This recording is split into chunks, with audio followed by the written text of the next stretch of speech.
So even though you might not have in your immediate circle the people you feel are right for you, you still have great resources around you. And as we mentioned, there are things that you can do for yourself that are free that will really work.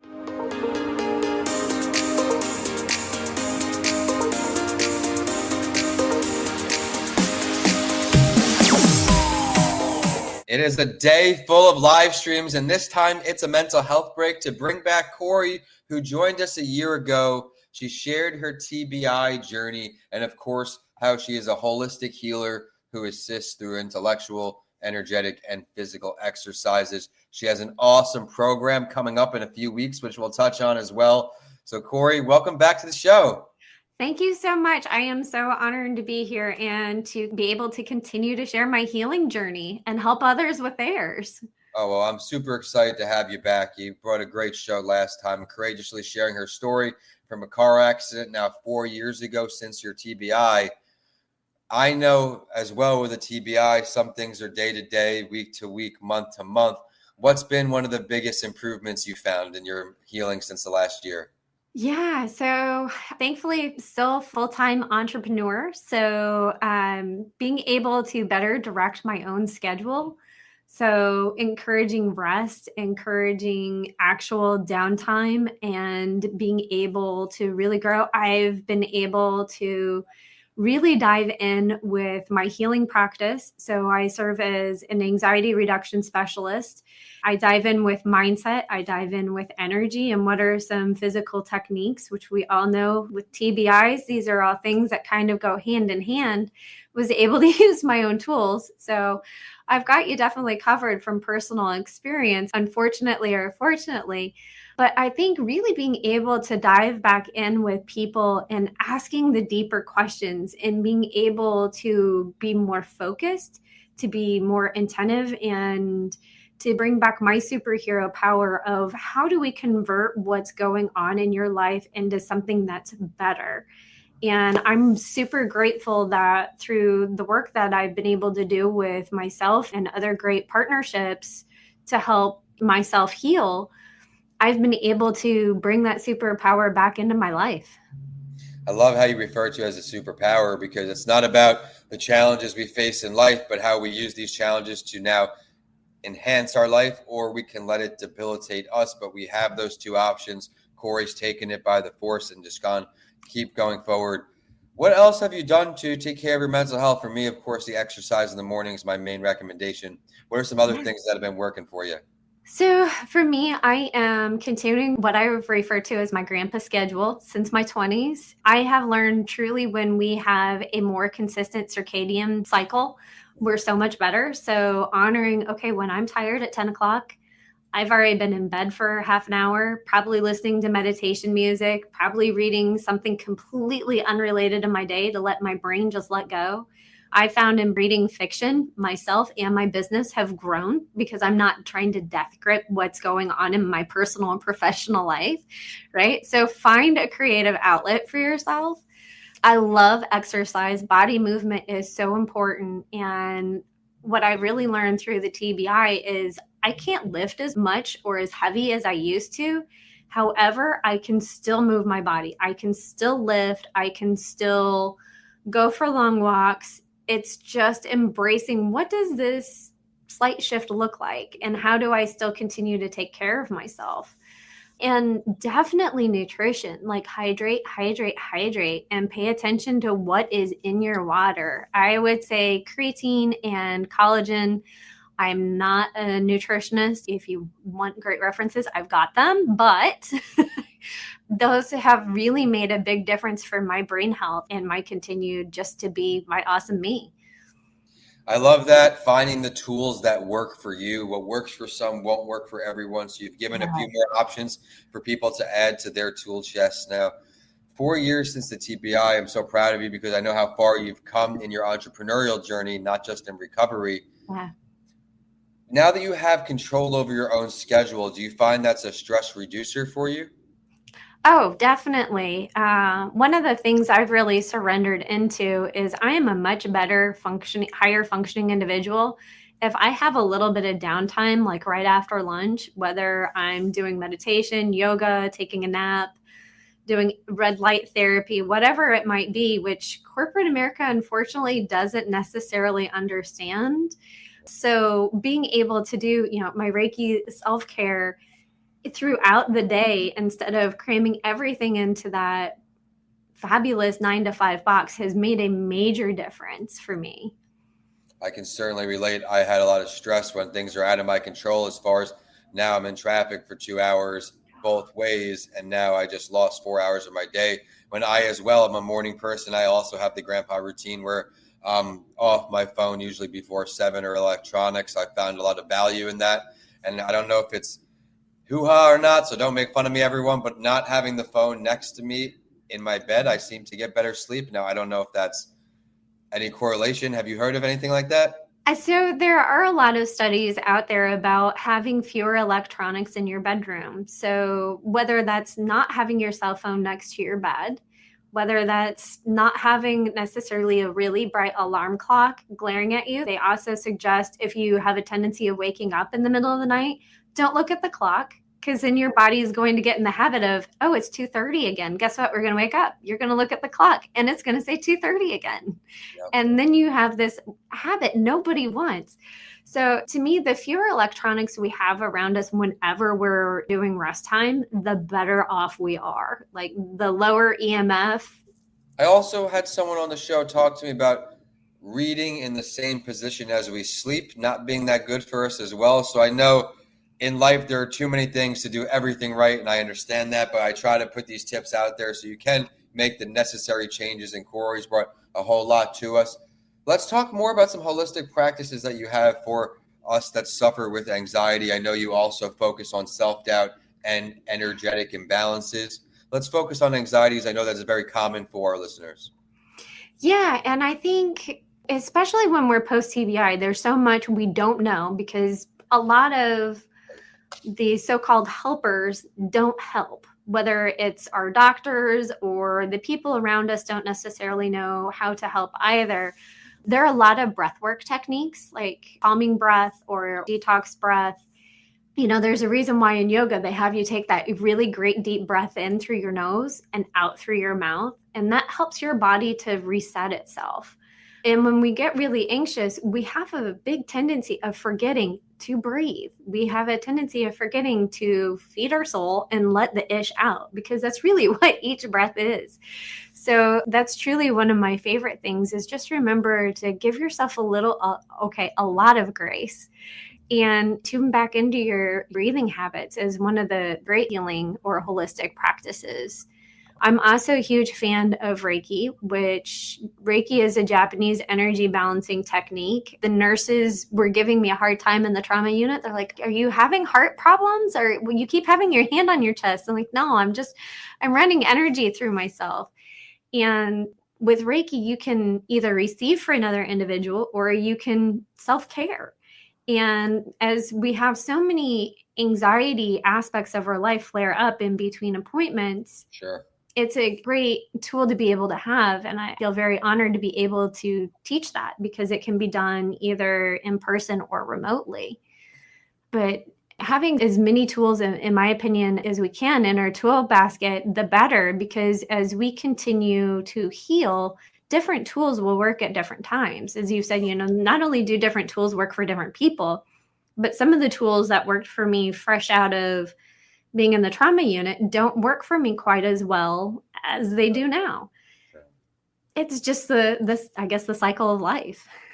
I can certainly relate, and we continue to change. Even my morning routine continues to evolve, all of these things. But you mentioned something indirectly through your other sayings, breath work, something I've adopted over the last 6 months. I've heard it for years on this podcast, and meditation works for me, but I go in spurts. It's not something, even when I hit the 3-week habit forming time, I can find myself back because I have high anxiety.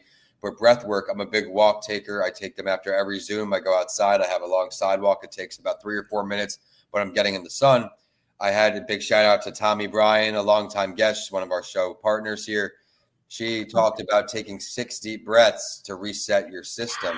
And it's kind of been a game changer. I'd love your thoughts on that. Yeah, so breath is super important. Sunshine is super important. Being outside in nature, there are so many studies about why other cultures encourage people to go outdoors. Like they will actually prescribe, if you're sick, to go outside, get in nature.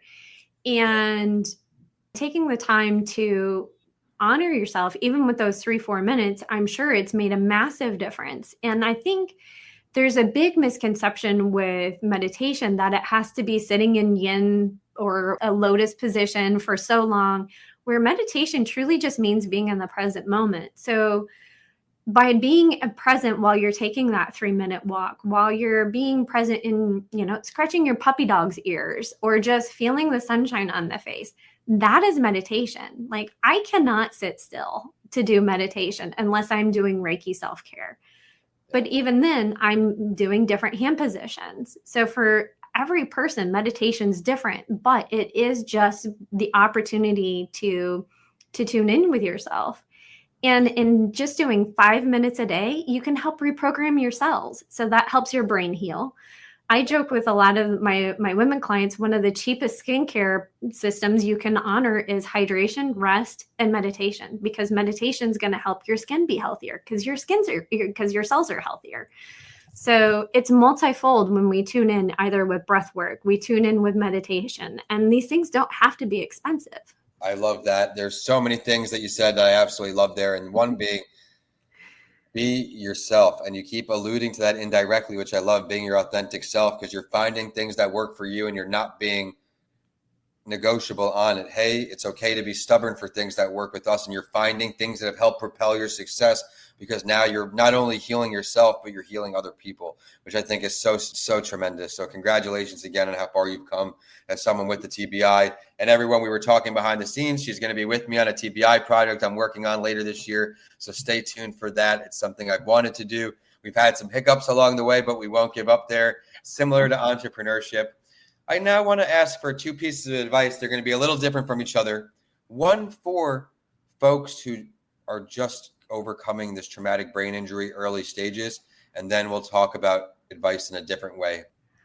Gosh, I think the biggest thing that I would encourage people to do when you're fresh into your recovery or your new lifestyle is, one, honor that it is a new lifestyle. Like you get to choose how you recover, the path that you want to keep taking. And even when people are telling you, oh, it's going to take X, Y, and Z in order to get there, if it doesn't resonate with you, chuck that information in the bucket and find people who will help nurture and support you. Because I found a lot of groups who were concussion or TBI, and they just wanted to stay in the victim state. And I'm like, no, I actually want to heal. Mm-hmm. So find great people such as Vincent and other individuals who are on this podcast to be like, hey, I need help and I'm determined to get myself to where I want it to go. Let's get me there. So even when you're feeling your worst, you're not a burden. So let's scrap that thought, because that was a big thought that went through my head of, I'm a burden. I don't want to inconvenience anybody.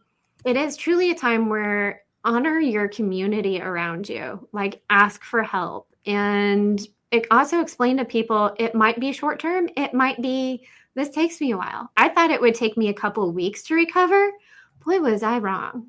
Yes, that sounds similar to me, where it's an invisible illness. I say a traumatic brain injury. You hear that for other illnesses and sicknesses, but TBI, once my face healed, once I was no longer purple in the face, people assumed, oh, hey, he's fine.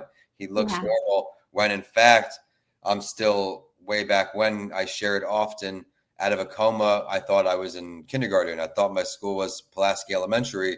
So overcoming the brain injury, it's going to look different for everyone, but I hope anyone with a TBI that's tuning in, catching this after it goes live, find some value in it. We're going to find out Cori's contact information in just a few moments. But now I also like to ask for advice for anyone struggling today, someone who turned on this podcast, they're having a really tough time, can't find anyone in their corner today. Can you give them some words? I think, one, by tuning in, please honor that is putting on your superhero cape and you're in the right spot. Like, this podcast has so many phenomenal resources, And none of us are afraid to be here in your corner. I'm boldly speaking for everybody. But I'm honored to be able to help other people. That's why I'm still a healer. That's why I'm a mentor. So even though you might not have in your immediate circle the people you feel are right for you, you still have great resources around you. And as we mentioned, there are things that you can do for yourself that are free that will really work well. Like pay attention to your hydration. What's your nutrition intake? How are your omegas, your healthy fats? Like, what are little things that you can do that will help boost you as yourself? I absolutely love that. That's again something else that's going to look different to everyone, boosting up ourselves. For some, we have to remember creativity looks different for all of us. I create with words and podcasts, right? We all create differently. And if you're a lover of cooking, you create with food. If you are a lover of cars, right, you maybe create with fixing things up, right? We can all be creative in our own way. And I know that's a huge mental health boost, finding ways to be creative. I know writing is very, very therapeutic for me. And I know that it can help push you through forward and maybe put some value out there. Because I know I'm going to be your friendly push here. Cori, I need that book coming out of you soon. You've got a powerful story to share. I do. Maybe this is the year. You're right. I should just buckle down and start writing, because there are scientific studies that talk about the magic of pencil to paper, not necessarily the typing it out, but there's a lot of deeper emotional connection that happens when we do pencil to paper. So even when I'm having tough days now, I love to write things out. And even if I'm not turning it into anybody, I sometimes burn it at the end, and I'm like, universe, recycle all this ish. I don't want it anymore. Because then it's literally reduced to fertilizer. Why not? We have everything to gain. But I won't do that with my book. I promise. I will not burn it.